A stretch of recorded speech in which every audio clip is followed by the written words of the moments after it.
ناشتے کے بعد سوڈانی سالار دو صلیبیوں کے ساتھ آ گیا۔ میری ایک بات غور سے سن لیں، عمر درویش نے سالار سے کہا، مجھے کسی بھی وقت اسحاق کی ضرورت محسوس ہو سکتی ہے۔ آپ اسے پریشان کرنا چھوڑ دیں، اسے کسی کھلی اور آرام دہ کوٹھری میں رکھیں، اسے تہخانے سے نکال کر اوپر لے آئیں۔ وہ میرا دوست ہے، مجھے جب اس کی ضرورت محسوس ہوئی تو میں اسے منا لوں گا، اسے دھوکہ بھی دے دوں گا۔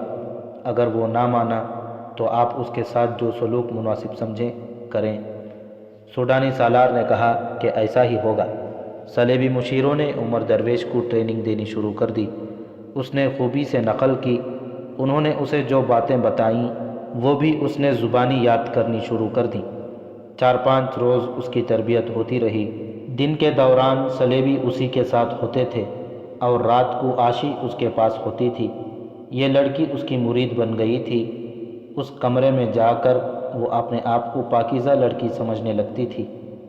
6-7ویں روز عمر درویش ایک درویش کے روپ میں اپنے علاقے میں جانے کے لیے تیار ہو گیا۔ اسے درویشوں اور مجذوب عالموں کے کپڑے پہنائے گئے۔ عاشی نے اسے کہا تھا کہ وہ جب اپنی مہم پر روانہ ہو تو اسے بھی ساتھ لیتا چلے۔ اس کی خواہش پر عمر درویش نے سوڈانی سالار سے کہا کہ وہ اس لڑکی کو انعام کے طور پر اپنے ساتھ رکھنا چاہتا ہے۔ لڑکی اسے دے دی گئی۔ اسے مستور کرنے کے لیے لڑکی کو برقع نما لبادہ دے دیا گیا۔ 3 اونٹ دیے گئے، ایک پر عمر درویش سوار ہوا، دوسرے پر عاشی اور تیسرے پر ایک خیمہ اور کھانے پینے کا سامان لاد دیا گیا۔ سوڈانی سالار نے عمر درویش کو جو باتیں بتائیں، ایک یہ کہ اسحاق کو تہخانے سے نکال کر اوپر کھلے کمرے میں بھجوا دیا گیا ہے، اور دوسری یہ کہ مسلمانوں کے علاقے میں اپنے آدمی موجود ہیں جو اسے خود ہی ملیں گے اور اس کی مدد کریں گے۔ عمر درویش عاشی کو ساتھ لے کر ایک خطرناک مہم پر روانہ ہو گیا۔ سوڈانی سالار اس کے روانہ ہوتے ہی اپنے کمرے میں گیا۔ وہاں 6 آدمی بیٹھے ہوئے تھے۔ وہ سب سوڈانی مسلمان تھے اور مسلمانوں کے پہاڑی علاقے کے رہنے والے تھے۔ انہیں سوڈان کی حکومت سے بہت انعام و اکرام ملتا تھا۔ اپنے علاقے میں وہ پکے مسلمان بنے رہتے تھے۔ وہ جا چکا ہے۔ سالار نے انہیں کہا، تم دوسرے راستے سے روانہ ہو جاؤ، اکیلے اکیلے جانا، اپنے علاقے میں پہنچ جاؤ اور اس پر نظر رکھو۔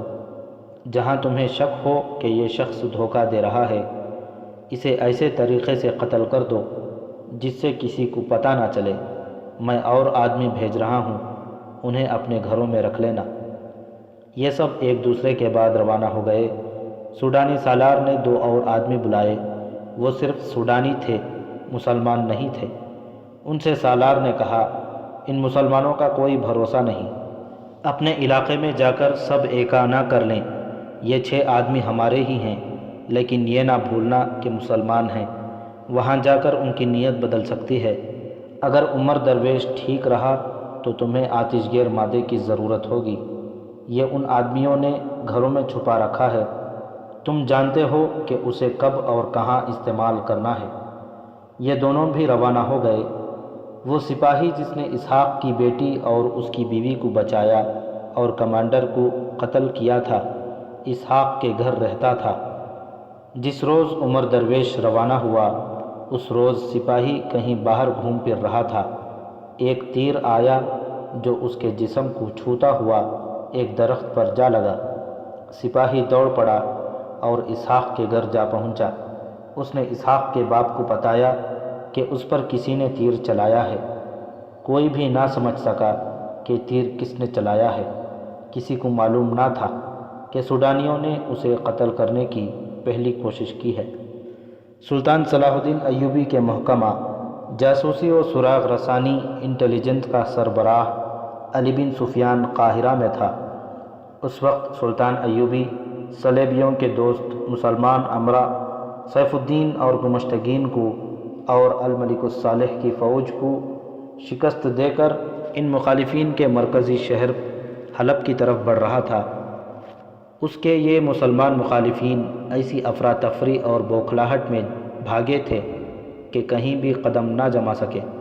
راستے میں 3-4 اہم مقام تھے جہاں وہ رک جاتے اور اپنی بکھری ہوئی افواج کو اکٹھا کر لیتے تو صلاح الدین ایوبی کا مقابلہ کر سکتے تھے، لیکن انہوں نے پسپائی کے ایسے راستے اختیار کیے جو جنگی لحاظ سے ان کے لیے مزید نقصان کا باعث بنے۔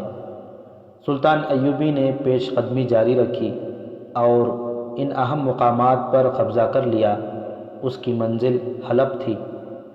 اسے کچھ علم نہیں تھا کہ مصر کے حالات کیسی کیسی کروٹیں لے رہے ہیں۔ قاصد اسے رپورٹیں دیتے رہتے تھے جن سے پتہ چلتا تھا کہ طرح طرح کی سازشیں سر اٹھا رہی ہیں۔ وہ میدان جنگ میں کبھی پریشان نہیں ہوا تھا، سازشیں اسے پریشان کر دیا کرتی تھیں، اور یہ حقیقت اس کے لیے زہر کی طرح تلخ تھی کہ ان سازشوں اور تخریب کاری کے ہدایات کار صلیبی اور اعلی کار مسلمان تھے۔ علی بن سفیان اس کا دست راست تھا، بلکہ اس کی آنکھیں اور کان تھا۔ اسے سلطان ایوبی نے مصر سے غیر حاضری کے دوران مصر میں ہی رہنے دیا تھا اور اپنے ساتھ اس کے معاون حسن بن عبداللہ کو رکھا۔ مصر کی حکومت سلطان ایوبی کے بھائی العادل کے حوالے تھی۔ اپنے بھائی کی غیر حاضری میں العادل راتوں کو سوتا بھی کم تھا، علی بن سفیان کو اپنے ساتھ رکھتا تھا۔ اس طرح مصر کا امن و امان اور اس خطے میں اسلام کی آبرو کا تحفظ ان دونوں کی ذمہ داری تھی۔ انہیں اچھی طرح معلوم تھا کہ سلطان ایوبی کی غیر حاضری میں مصر میں تخریب کاری بڑھ رہی ہے۔ اس کے علاوہ سوڈان کی طرف سے خطرہ تھا۔ 2-4 ماہ پہلے العادل نے سوڈانیوں کے ایک عجیب و غریب اور بڑے ہی خطرناک حملے کو غیر معمولی کامیابی سے تباہ کر دیا تھا، لیکن سوڈانیوں کے عزائم میں کوئی فرق نہیں آیا تھا، کیونکہ ان کا یہ حملہ جو ناکام ہوا تھا باقاعدہ فوج کا حملہ نہیں تھا۔ سوڈان کی باقاعدہ فوج نقصان کے بغیر تیار کھڑی تھی۔ اس فوج کو صلیبی تربیت دے رہے تھے اور بعض دستوں کی کمان بھی صلیبیوں کے ہاتھ تھی۔ سوڈان کے خطرے کی پیش بندی یوں کی گئی تھی کہ سرحد پر سرحدی دستوں کی نفری میں اضافہ کر دیا گیا۔ ان کے علاوہ علی بن سفیان نے اپنے شعبے کے بے شمار آدمیوں کو سرحد پر پھیلا دیا تھا۔ یہ سب جاسوس اور مخبر تھے۔ وہ صحرائی مسافروں اور خانہ بدوشوں کے بھیس میں سرحد پر گھومتے پھرتے رہتے تھے۔ ان کا رابطہ سرحدی چوکیوں کے ساتھ تھا۔ ان چوکیوں پر ان کے لیے گھوڑے تیار رہتے تھے۔ سرحدی دستوں کے گشتی سنتری بھی ان کے ساتھ رابطہ رکھتے تھے۔ ایک انتظام اور بھی تھا۔ علی بن سفیان کے چند ایک ماہر جاسوس تاجروں کے بحروب میں سوڈان کے ساتھ غیر قانونی تجارت کرتے تھے، جسے آج کل اسمگلنگ کہا جاتا ہے۔ انہیں مال دے کر سرحد پار کرا دی جاتی تھی۔ یہ لوگ سوڈان جا کر یہ ظاہر کرتے تھے کہ وہ مصر کے سرحدی دستوں کی آنکھوں میں دھول جھونک کر آئے ہیں۔ سوڈان میں بعض اجناس کی قلت تھی، جس میں اناج خاص طور پر قلیل تھا۔ سلطان صلاح الدین ایوبی کی ہدایات کے تحت مصر میں زیادہ اناج اگایا جاتا تھا، جس کا کچھ حصہ جاسوسی کے سلسلے کی اسمگلنگ کے لیے الگ کر لیا جاتا تھا۔ سوڈان نے جو تاجر مصری تاجروں کے ساتھ کاروبار کرتے تھے، ان میں زیادہ تر جاسوس تھے جو مصر کے لیے کام کرتے تھے۔ انہیں جاسوس مصری جاسوسوں تاجروں کے روپ میں نے بنایا تھا۔ جاسوسی کا یہ طریقہ کامیاب ہوا تو سلطان ایوبی نے حکم دے دیا تھا کہ سوڈان کو اناج اور زیادہ سستا دو، تاکہ یہ سلسلہ سارے سوڈان میں جال کی طرح پھیل جائے۔ چنانچہ جال پھیلا دیا گیا اور سوڈانی فوج اور حکومت کی ہر ایک نقل و حرکت قاہرہ میں نظر آنے لگی۔ علی بن سفیان نے سرحد کے ساتھ اپنے 2-3 ہنگامی مرکز بنا دیے تھے۔ جو ہی کوئی خبر ادھر سے آتی، سرحد کے کسی مرکز کو دے دی جاتی، جہاں سے برق رفتار گھوڑوں کے ذریعے قاہرہ پہنچا دی جاتی تھی۔ اس مقصد کے لیے جو سوار رکھے گئے تھے، وہ مسلسل تمام دن اور رات بغیر آرام کیے سواری کرنے کی مہارت رکھتے تھے۔ سلطان صلاح الدین ایوبی کو معلوم تھا کہ سوڈان میں ایک وسیع پہاڑی علاقہ ہے جس میں صرف مسلمان آباد ہیں، اور ان مسلمانوں کی زیادہ تر تعداد مصری فوج میں ہے۔ اسے یہ بھی معلوم تھا کہ یہ مسلمان سوڈانی فوج میں بھرتی ہونا پسند نہیں کرتے۔ اس کی ابتدا اس طرح ہوئی تھی کہ سلطان ایوبی کے دور امارت سے کچھ پہلے مصری فوج میں سوڈانی حبشی اور سوڈانی مسلمان ہوا کرتے تھے۔ ان کا کمانڈر بھی سوڈانی تھا۔ قارئین کو یاد ہوگا کہ اس کمانڈر کا نام ناجی تھا۔ داستان ایمان فروشوں کی کہ اس سلسلے کی پہلی کہانی میں اسی فوج اور اس کے سالار اعلیٰ ناجی کا تفصیلی تذکرہ کیا گیا تھا۔ سلطان ایوبی سے پہلے ناجی مصر کا مختار کل تھا، حالانکہ یہاں خلافت کی گدی بھی تھی اور یہ باقاعدہ امارت تھی۔ کیا خلیفہ اور کیا امیر، صحیح معنوں میں بادشاہ تھے۔ صلیبیوں نے مصر کو سلطنت اسلامیہ سے کاٹنے کے لیے یہاں تخریب کاری اور سازشوں کے اڈے قائم کر لیے تھے۔ ناجی ان کا اتحادی بن گیا تھا۔ اس نے مصر کی سوڈانی فوج کو اپنے قبضے میں لے رکھا تھا۔ اس فوج کی تعداد 50,000 تھی۔ سلطان ایوبی نے مصر کی امارت سنبھالی تو اس کی پہلی ٹکر ناجی سے ہوئی۔ سلطان ایوبی نے نور الدین زنگی مرحوم سے منتخب اور جانباز دستوں کی کمک منگوا کر مصر کی 50,000 سوڈانی فوج توڑ دی۔ اس کے بعد سالاروں کو قید میں ڈال دیا اور نئی فوج تیار کر لی۔ تھوڑے ہی عرصے بعد اس نے یہ حکم نامہ جاری کیا کہ سوڈان کی اس معزول فوج کے جو لوگ حلف وفاداری کے ساتھ خلوص نیت سے مصری فوج میں شامل ہونا چاہیں انہیں بھرتی کر لیا جائے۔ سوڈان کے وہ تمام مسلمان جو اس فوج میں تھے واپس آ گئے۔ وہ جان گئے تھے کہ انہیں غیر مسلم سازش کا اعلی کار بنایا گیا تھا۔ سلطان ایوبی کی فوج میں شامل ہو کر انہوں نے جب صلیبیوں کے خلاف 2-3 معرکے لڑے اور سلطان ایوبی کو انہوں نے قریب سے دیکھا تو ان کا ایمان تازہ ہو گیا۔ فوجی ٹریننگ کے ساتھ ساتھ انہیں دین و ایمان اور ملی وقار کے واعظ بھی سنائے جاتے اور انہیں بتایا جاتا تھا کہ ان کا دشمن ان کے مذہب کا دشمن ہے، جس کی نظر میں اسلام کی بیٹیوں کی کوئی عزت اور عصمت نہیں۔ اب سلطان ایوبی کی جو فوج عرب میں لڑ رہی تھی اس میں خاصی نفری سوڈانی مسلمانوں کی تھی۔ قاہرہ کے انٹیلیجنس اس صورتحال سے بے خبر نہیں تھی کہ سوڈان کی حکومت وہاں کے مسلمانوں کو کئی ایک طریقوں سے قائل کرنے کی کوشش کر رہی ہے کہ مصری فوج میں جانے کے بجائے سوڈان کی فوج میں بھرتی ہوں۔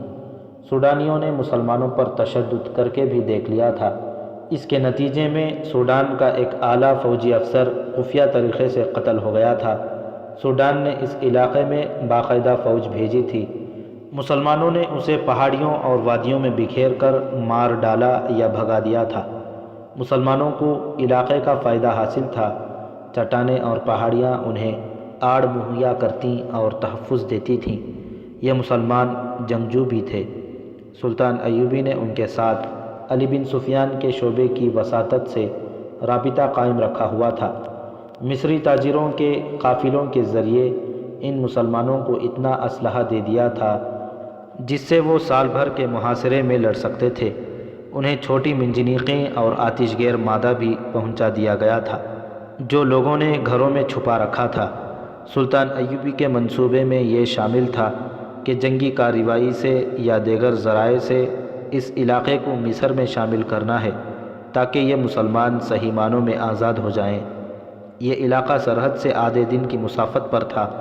علی بن سفیان نے وہاں اپنے جاسوس بھیج رکھے تھے جو محض مخبر نہیں تھے، تجربہ کار لڑاکے اور چھاپہ مار کمانڈو تھے۔ یہ مسلمان عسکری نوعیت کا خزانہ اور بڑی کارآمد جنگی قوت تھے۔ حالانکہ ان کی تعداد بمشکل 5,000 تھی۔ انہیں چھوڑ کر سوڈان کے پاس حبشی رہ جاتے تھے جن کے ہاں کوئی عسکری تاریخ اور جنگی روایت نہیں تھی۔ وہ ملازموں کی حیثیت سے لڑتے تھے۔ میدان جنگ میں ان کا رویہ یہ ہوتا تھا کہ ان کے دشمن کے پاؤں اکھڑنے لگیں تو وہ شیر ہو جاتے تھے، اور اگر دشمن کا دباؤ بڑھ جائے تو محتاط ہو کر لڑتے اور پیچھے ہٹنے لگتے تھے۔ ان کی ٹریننگ کے لیے صلیبی پہنچ گئے تھے یا مصری فوج کے 2-3 غدار سالار زر و جواہرت کے لالچ میں سوڈان چلے گئے تھے۔ صلیبیوں اور ان کے مصری سالاروں کی بدولت سوڈان کی فوج میں کچھ اہلیت پیدا ہو گئی تھی۔ یہی وجہ تھی کہ سوڈانی حکومت مصر پر کھلا حملہ کرنے سے گھبراتی تھی، اور یہی وجہ تھی کہ مسلمانوں کو اپنی فوج میں شامل کرنے کی کوشش کر رہی تھی۔ صلیبی مشیر جانتے تھے کہ 50,000 حبشیوں کی بنسبت 5,000 مسلمان کافی ہیں۔ علی بن سفیان کو اطلاع ملی کہ مسلمانوں کے سوڈانی علاقے میں یہ واقعہ ہوا ہے کہ سوڈان کے قید خانے کے ایک سپاہی نے سوڈانی فوج کے کمانڈر کو قتل کر دیا اور مسلمانوں کے علاقے میں پناہ لے لی ہے۔ یہ خبر لانے والے جاسوس نے علی بن سفیان کو پورا واقعہ سنایا۔ اس نے اس سپاہی سے تصدیق کر لی تھی۔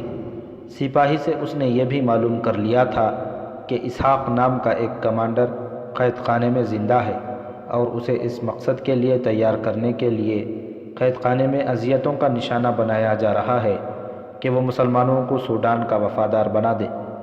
جاسوس نے یہ بھی بتایا کہ اس علاقے پر اسحاق کا اثر و رسوخ ہے۔ یہ ضروری معلوم ہوتا ہے کہ اسحاق کو قید خانے سے رہا کرایا جائے۔ علی بن سفیان نے جاسوس سے پوری رپورٹ لے کر مصر کے قائم مقام امیر العادل سے کہا، آپ جانتے ہیں کہ قید خانوں میں کیسا کیسا تشدد کیا جاتا ہے۔ ہم بھی تشدد کرتے ہیں، پتھر بھی بول پڑتے ہیں۔ کہیں ایسا نہ ہو کہ اسحاق سوڈانیوں کے رنگ میں رنگا جائے۔ یہ بھی معلوم ہوا ہے کہ ہمارے 2-3 اور مسلمان کمانڈر قید خانے میں ہیں۔ سب پر تشدد کیا جا رہا ہے۔ میں تو یہاں تک مشورہ دینے کو تیار ہوں کہ اپنے کچھ چھاپا مار مسلمانوں کے علاقوں میں بھیج دیے جائیں۔ میں یہ خدشہ دیکھ رہا ہوں کہ اپنے کمانڈر کی قتل کا انتقام لینے کے لیے سوڈانی فوج مسلمانوں پر حملہ کر دے گی۔ دوسرے ملک میں چھاپا مار بھیجنے کے لیے ہمیں ہر پہلو پر غور کرنا پڑے گا۔ العادل نے کہا، اس کا نتیجہ کھلی جنگ بھی ہو سکتا ہے۔ ہمارے پاس غور کرنے کے لیے وقت نہیں۔ علی بن سفیان نے کہا، ہمیں فوری طور پر 2 کارروائیاں کرنی پڑے گی۔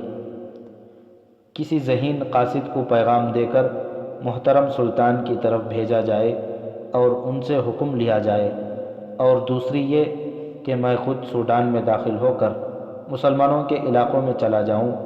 وہاں کے حالات کا جائزہ لینا ضروری ہے۔ صحیح خاکہ صرف میری آنکھ دیکھ سکتی ہے۔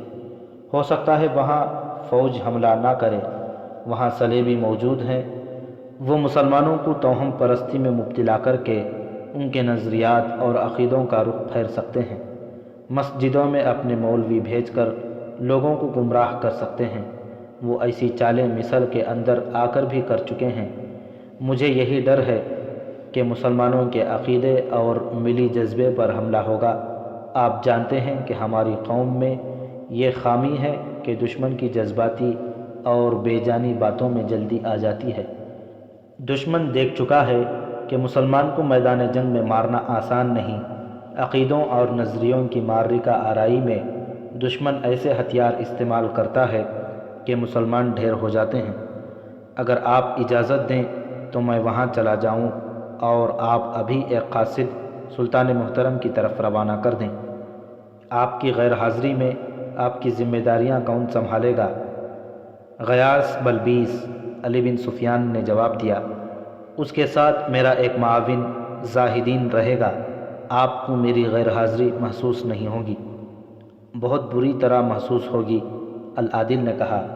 آپ دشمن کے ملک میں جا رہے ہیں۔ اگر واپس نہ آ سکیں تو مصر اندھا اور بہرا ہو جائے گا۔ میں نہ ہوا تو قوم مر نہیں جائے گی۔ علی بن سفیان نے مسکرا کر کہا، افراد قوموں کی خاطر مرتے رہیں تو قومیں زندہ رہتی ہیں۔ سلطان صلاح الدین ایوبی یہ سوچ لیں کہ وہ مارے گئے تو قوم تباہ ہو جائے گی تو وہ گھر بیٹھ جائیں اور سلطنت اسلامیہ پر صلیبی ہاتھ صاف کر جائیں۔ مجھے سلطان کا یہ اصول بہت پسند ہے۔ وہ کہا کرتے ہیں کہ دشمن کا انتظار گھر بیٹھ کر نہ کرو، اس پر نظر رکھو۔ وہ تیاری کی حالت میں ہو تو اس کے پہلو یا عقب میں چلے جاؤ۔ میں اسی اصول پر سوڈان جا رہا ہوں۔ دشمن نے مسلمانوں کے علاقے میں کامیابی حاصل کر لی تو ہم اپنے کون سے کارنامے پر فخر کریں گے؟ آپ چلے جائیں، العادل نے کہا۔ یہ کہنے کی ضرورت نہیں کہ احتیاط لازمی ہے۔ میں سلطان کے نام پیغام لکھ کر بھیجتا ہوں۔ علی بن سفیان سوڈان میں داخل ہونے کی تیاری کرنے چلا گیا۔ العادل نے کاتب کو بلایا اور سلطان ایوبی کے نام پیغام لکھوانے لگا۔ اس نے سوڈان سے مسلمانوں کے علاقے کی اطلاع تفصیل سے لکھوائی۔ یہ بھی لکھوایا گیا کہ یہ پیغام آپ تک پہنچنے سے پہلے علی بن سفیان سوڈان میں جا چکا ہوگا۔ العادل نے علی بن سفیان کے مشورے بھی لکھوائے اور سلطان صلاح الدین ایوبی سے پوچھا کہ کیا کرنا چاہیے۔ قاصد کو پیغام دے کر العادل نے اسے کہا کہ اسے ہر چوکی سے گھوڑا بدلنا ہے اور گھوڑے کی رفتار کسی بھی حالت میں سست نہیں ہوگی۔ کھانا پینا دوڑتے گھوڑے پر ہوگا۔ اگر راستے میں دشمن کے چھاپا ماروں کا خطرہ ہوا تو قاصد پیغام ضائع کر دے گا۔ ان ہدایات کے ساتھ قاصد کو روانہ کر دیا گیا۔ عمر درویش شہر میں بہت دور نکل گیا تھا۔ اس کے ارد گرد کوئی آبادی نہیں تھی۔ سورج غروب ہو رہا تھا۔ عمر رات کے قیام کے لیے کوئی موزوں جگہ دیکھ رہا تھا۔ دور اسے درخت نظر آئے جہاں پانی بھی ہو سکتا تھا، لیکن اس کے پاس پانی کا ذخیرہ موجود تھا۔ اونٹوں کو پانی کی ضرورت نہیں تھی۔ وہ نخلستان سے دور قیام کرنا چاہتا تھا تاکہ صحرائی ڈاکوؤں سے بچا رہے۔ اس کے ساتھ عاشی تھی جو سیاہ برقعے میں مستور تھی۔ یہ قیمتی لڑکی تھی۔ کسی ڈاکو کی نظر پڑ جانے سے اس کا بچنا ناممکن تھا۔ اسے ایک جگہ نظر آ گئی۔ اس نے اونٹ روکے اور وہیں خیمہ گاڑ لیا۔ اسے 2 شتر سوار اپنی طرف آتے نظر آئے۔ عاشی کو اس نے خیمے میں بھیج کر پردے گروا دیے اور خود باہر کھڑا ہو گیا۔ اس کے چوغے میں تلوار چھپی ہوئی تھی، خنجر بھی تھا اور خیمے میں 2 کمانیں اور بہت سے تیر بھی تھے۔ شتر سواروں کو اپنی طرف آتا دیکھ کر وہ سوچنے لگا کہ یہ ڈاکو ہوئے تو کیا وہ ان کا مقابلہ کر سکے گا۔ اسے یہ اطمینان تھا کہ عاشی صرف دل بہلانے والی لڑکی نہیں، وہ لڑ بھی سکتی ہے۔ تیر اندازی کی بھی اسے تربیت حاصل تھی۔ وہ سلیبیوں کی تیار کی ہوئی تخریب کار لڑکی تھی۔ شتر سوار آ رہے تھے۔ عمر درویش نے منہ انہی کی طرف رکھا اور عاشی سے کہا، کمان میں تیر ڈال لو۔ اگر یہ ڈاکو نکلے تو پردے کے پیچھے سے تیر چلا دینا۔ شتر سوار خیمے کے قریب آ کر رکے۔ ایک نے اونٹ کی پیٹھ سے ہی پوچھا، تم کون ہو؟ کہاں جا رہے ہو؟ عمر درویش نے ہاتھ آسمان کی طرف کر کے جھومتی ہوئی آواز میں کہا، جس کے سینے میں آسمان کا پیغام ہو اس کی کوئی منزل نہیں ہوتی۔ میں کون ہوں مجھے بھی معلوم نہیں۔ کبھی کچھ ہوا کرتا تھا۔ آسمان میں ایک پیغام آیا، میرے سینے میں اتر گیا۔ ذہن سے یہ نکل گیا کہ میں کون ہوں، میں کہاں جا رہا ہوں۔ میرے سینے میں جو روشنی اتر آئی ہے وہ بتا سکتی ہے۔ اس میں میرے ارادوں کا کوئی دخل نہیں۔ میں آگے جا رہا تھا، صبح کو شاید پیچھے کو چل پڑوں۔ دونوں اونٹوں سے اتر آئے۔ ایک نے کہا، آپ تو کوئی پیغمبر پیر معلوم ہوتے ہیں۔ ہم دونوں مسلمان ہیں، کیا آپ غیب کی خبر دے سکتے ہیں؟ ہم گنہگاروں کو سیدھا راستہ دکھا سکتے ہیں۔ میں بھی مسلمان ہوں، عمر درویش نے وجد کی سی کیفیت میں کہا۔ تم بھی مسلمان ہو، مجھے تمہاری تباہی نظر آ رہی ہے۔ میں بھی تمہاری طرح پوچھتا پھرتا تھا کہ سیدھا راستہ کون سا ہے، کسی کو معلوم نہیں تھا۔ خون میں ڈوبی ہوئی لاشوں میں مجھے سرسبز کا ایک چوغا اور اس میں سفید داڑھی والا ایک انسان کھڑا نظر آیا۔ اس نے مجھے لاشوں سے اٹھایا اور سیدھا راستہ دکھایا، پھر وہ لاشوں کے خون میں غائب ہو گیا۔ تم پہاڑیوں میں رہتے ہو تو صحراؤں میں چلے جاؤ، مصر کا نام دل سے اتار دو۔ وہ فرعونوں کا ملک ہے، وہاں جو بادشاہ آتا ہے اسے مصر کی مٹی اور وہاں کی ہوا فرعون بنا دیتی ہے۔ اب تو وہاں کا بادشاہ صلاح الدین ایوبی ہے، ایک شتر سوار نے کہا۔ وہ پکا مسلمان ہے، اس کا نام مسلمانوں جیسا ہے۔ عمر درویش نے ایسے لہجے میں کہا جیسے خواب میں بول رہا ہو۔ وہی تمہاری تباہی لا رہا ہے۔ تم جس مٹی سے پیدا ہوئے ہو اس کی عزت پر خون بہاؤ۔ تم سوڈان کے بیٹے ہو، مگر سوڈان کا بادشاہ کافر ہے، شتر سوار نے کہا۔ وہ مسلمان ہو جائے گا، عمر درویش نے کہا۔ وہ مسلمانوں کی راہ دیکھ رہا ہے، اس کی فوج کافروں کی فوج ہے، اس لیے وہ اسلام کا نام نہیں لے سکتا۔ تم سب جاؤ، تلواریں، برچھیاں، تیر و کمان لے کر جاؤ، اونٹوں اور گھوڑوں پر سوار ہو کر جاؤ، اسے بتاؤ کہ تم اس کے محافظ ہو، تم سوڈان کے محافظ ہو۔ اس نے بلند آواز سے کہا، جاؤ، اٹھو، یہاں سے چلے جاؤ۔ دونوں اونٹوں پر سوار ہوئے اور چلے گئے۔ کچھ دور جا کر ایک سوار نے دوسرے سے کہا، دھوکہ نہیں دے گا؟ میرا بھی یہی خیال ہے، دوسرے نے کہا، پکا معلوم ہوتا ہے سبق بھولا نہیں۔ عاشی جیسا خوبصورت انعام ہمیں مل جائے تو ہم اپنے ماں باپ کے بھی خلاف ہو جائیں، شتر سوار نے کہا۔ واپس چلتے ہیں، دوسرے نے کہا، بتائیں گے کہ سب ٹھیک ہے، لڑکی شاید خیمے میں ہوگی۔ آدمی ہوشیار معلوم ہوتا ہے، اس نے لڑکی کو چھپا دیا تھا۔ اس نے کہا، میرا خیال ہے انہیں ہماری حفاظت کی ضرورت نہیں ہونی چاہیے۔ دوسرے نے کہا، سپاہی ہے، اس کے پاس ہتھیار بھی ہیں، تیر کمان بھی ہیں، لڑکی بھی ہوشیار ہے۔ یہ دونوں سوڈانی جاسوس تھے جنہیں یہ معلوم کرنے کے لیے عمر درویش کے پیچھے بھیجا گیا تھا کہ یہ کام ان کی اسکیم کے مطابق کر رہا ہے یا نہیں۔ عمر درویش نے بڑی اچھی اداکاری کی تھی جس سے یہ دونوں مطمئن ہو کر چلے گئے۔ یہ ڈاکو نہیں تھے۔ عمر درویش نے خیمے میں جا کر عاشی سے کہا، چلے گئے ہیں، یہ ڈاکوؤں سے زیادہ خطرناک تھے۔ عاشی نے کہا، تم نے انہیں بڑے اچھے طریقے سے ٹالا ہے۔ پھر بولی، جنہوں نے تمہیں ادھر بھیجا ہے ان کے جاسوس تھے۔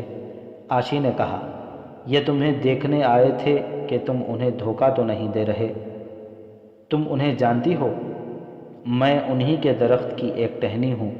عاشی نے کہا، ان سے کٹ کر گر پڑی تو سوکھ جاؤں گی، مجھے تم سے بھی محتاط رہنا پڑے گا۔ لڑکی ہنس پڑی اور بولی، تم نے خود ہی مجھے انعام کے طور پر مانگا تھا۔ رات وہ خیمے میں گہری نیند سوئے ہوئے تھے۔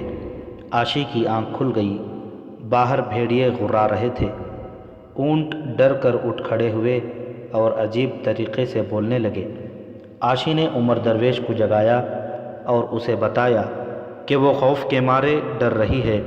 عمر درویش نے باہر کی آوازیں سنی تو عاشی سے کہا، یہ بھیڑیے ہیں، قریب نہیں آئیں گے۔ اونٹ اٹھ کھڑے ہوئے ہیں، کوئی ڈر نہیں، بھیڑیے ان سے ڈر کر بھاگ جائیں گے۔ اچانک بھیڑیے آپس میں لڑ پڑے۔ ایسی خوفناک آوازیں تھیں کہ عاشی چیخ مار کر عمر درویش پر جا پڑی۔ وہ بیٹھا ہوا تھا۔ اس نے عاشی کو اس طرح اپنی آغوش اور بازوؤں کی پناہ میں لے لیا جس طرح ماں ڈرے ہوئے بچے کو چھپا لیا کرتی ہے۔ لڑکی کا سارا جسم کانپ رہا تھا، اس کے منہ سے بات نہیں نکل رہی تھی۔ بھیڑیے لڑتے لڑتے دور چلے گئے تھے۔ عمر درویش لڑکی کو پرے کرنے لگا اور کہا، وہ چلے گئے ہیں، سو جاؤ۔ نہیں، عاشی نے اس کی آغوش سے سر نہ اٹھایا، دھیمی سی آواز میں بولی، ذرا دیر اور یہیں پڑے رہنے دو۔ عمر درویش کو یہ صورت پسند نہیں تھی۔ اس کا خیال تھا کہ وہ اسے اپنے حسین جال میں پھانسنے کی کوشش کر رہی ہے، اور وہ اور زیادہ پتھر بن گیا۔ لڑکی کا جسم بڑا ہی گداز اور بال بہت ہی ملائم تھے۔ اس نے اتنی حسین لڑکی کو کبھی چھو کر بھی نہیں دیکھا تھا۔ اب محسوس کرنے لگا کہ لڑکی اسی طرح اس کی آغوش میں پڑی رہی تو وہ اس انگیخت کا مقابلہ نہیں کر سکے گا۔ وہ آخر انسان تھا اور تنومند مرد تھا۔ اس نے اپنے نفس کا مقابلہ شروع کر دیا۔ کچھ دیر بعد لڑکی نے سر اٹھایا۔ تاریکی میں اس کے چہرے کے تاثرات نظر نہیں آ رہے تھے۔ اس نے ہاتھوں سے عمر درویش کا چہرہ ٹٹول کر دونوں ہاتھوں میں تھام لیا اور کہا، تم نے ایک رات مجھ سے پوچھا تھا کہ تمہارے ماں باپ کون ہیں اور کہاں ہیں۔ یہی سوال تمہارے دوسرے ساتھی نے جو تم سے پہلے اس کمرے میں آیا تھا مجھ سے پوچھا تھا۔ مجھے اس کے متعلق کچھ بھی معلوم نہیں، مگر یہ سوال مجھے پریشان کرتا رہا اور بہت ہی پرانی یادیں بیدار کرتا رہا۔ مجھے کچھ یاد آتا تھا لیکن ذہن کے اندھیرے میں گم ہو جاتا تھا۔ آج یاد آ گیا ہے۔ تم نے مجھے اپنے بازوؤں میں لے کر مجھے اپنی آغوش میں چھپا لیا تو میرے ذہن میں روشنی سی چمکی۔ اس نے مجھے بہت ہی پرانا وقت دکھا دیا۔ میں اس وقت بہت چھوٹی تھی۔ مجھے باپ نے اسی طرح سینے سے لگا کر مجھے اپنے بازوؤں میں چھپا لیا تھا۔ وہ چپ ہو گئی۔ وہ یادوں کی کڑیاں ملانے کی کوشش میں مصروف تھی۔ اچانک بچوں کی سی شوخی سے بولی، ہاں وہ میرا باپ تھا، ایسا ہی ریگستان تھا، معلوم نہیں رات تھی یا دن تھا۔ ہم ایک قافلے کے ساتھ جا رہے تھے۔ بہت سے گھوڑ سوار آئے اور قافلے پر ٹوٹ پڑے۔ ان کے پاس تلواریں اور برچھیاں تھیں۔ یہ ڈراؤنا سا خواب ہے جو آج تمہاری آغوش اور بازوؤں کی گرمی سے ذہن میں زندہ ہو گیا ہے۔ مجھے باپ نے تمہاری طرح پناہ میں لے لیا تھا، یہ بھی یاد آ گیا ہے۔ میرے باپ کے بازو ڈھیلے پڑ گئے تھے اور وہ پیچھے کو گر پڑا تھا۔ اس نے ایک بار پھر مجھے بازوؤں میں جکڑ لیا۔ ماں بھی یاد آ گئی ہے۔ وہ میرے اوپر گری تھی، شاید مجھے بچانے کے لیے گری تھی۔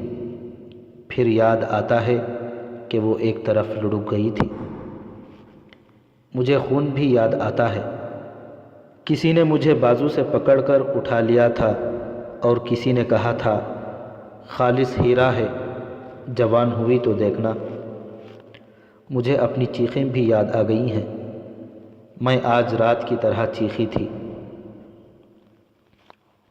دماغ پر زیادہ زور نہ دو، عمر درویش نے اس کے سر پر ہاتھ پھیرتے ہوئے کہا۔ میں ساری کہانی بوجھ گیا ہوں۔ تم مسلمان کی اولاد ہو، تم عرب یا فلسطین کی رہنے والی ہو۔ صلیبی مسلمانوں کے قافلوں کو لوٹ لیا کرتے تھے۔ اب بھی جو علاقے ان کے قبضے میں ہیں وہاں وہ مسلمانوں کے قافلوں کو لوٹ لیتے ہیں۔ وہ زر و جواہرات اور تم جیسی خوبصورت بچیوں کو لے جاتے ہیں۔ میں جان گیا ہوں تم یہاں تک کیسے پہنچی ہو۔ میں جب کچھ سوچنے سمجھنے لگی تو میں نے اپنے جیسی بہت سی بچیوں کو دیکھا۔ عاشی نے کہا، ہمیں بہت اچھا کھانا اور بہت خوبصورت کپڑے پہنائے جاتے تھے۔ گورے گورے آدمی اور عورتیں ہم سے بہت پیار کرتی تھیں۔ انہوں نے میرے ذہن سے ساری یادیں مٹا دیں۔ میں وہیں بڑی ہوئی تھی۔ وہ یروشلم تھا۔ لڑکپن سے ہمیں بے حیائی کے سبق ملنے لگے۔ شراب بھی پلائی جاتی تھی۔ عربی زبان سکھائی گئی، پھر سوڈانی زبان بھی سکھائی گئی۔ میں جب جوان ہوئی تو مجھے اس استعمال میں لایا جانے لگا جس میں تم نے مجھے دیکھا ہے۔ تیغ زنی اور تیر اندازی کی تو ہمیں بہت مشق کرائی گئی تھی۔ آج تم نے مجھے خوف زدگی کی حالت میں پناہ میں لے لیا تو مجھے اچانک اپنا باپ یاد آ گیا۔ میرے متعلق اس کے جذبات پاک تھے اور تمہارے جذبات بھی پاک ہیں۔ اسی لیے میں نے تمہیں کہا تھا کہ مجھے کچھ دیر اور اپنی آغوش میں پڑا رہنے دو۔ مجھے اپنے باپ کی آغوش کا لطف آ رہا تھا۔ جب تک میں زندہ ہوں تمہاری غلام رہوں گی۔ میں اب سوڈانیوں اور صلیبیوں کے کام نہیں آ سکوں گی۔ یہ تمہاری پاکیزہ خیالی اور نیک نیتی کا کرشمہ ہے۔ میں مسلمان ہوں۔ تم نے میری رگوں میں مسلمان باپ کا خون گرما دیا ہے۔ اب میں تمہیں یہ کام نہیں کرنے دوں گی جس کے لیے تم جا رہے ہو۔ تم نے میرے اندر ایمان کی قندیل روشن کر دی ہے۔ چند دن مجھے یہ کام کرنا پڑے گا، عمر درویش نے کہا۔ میں کسی اور مقصد کے لیے جا رہا ہوں اور میں تمہاری مدد کروں گی۔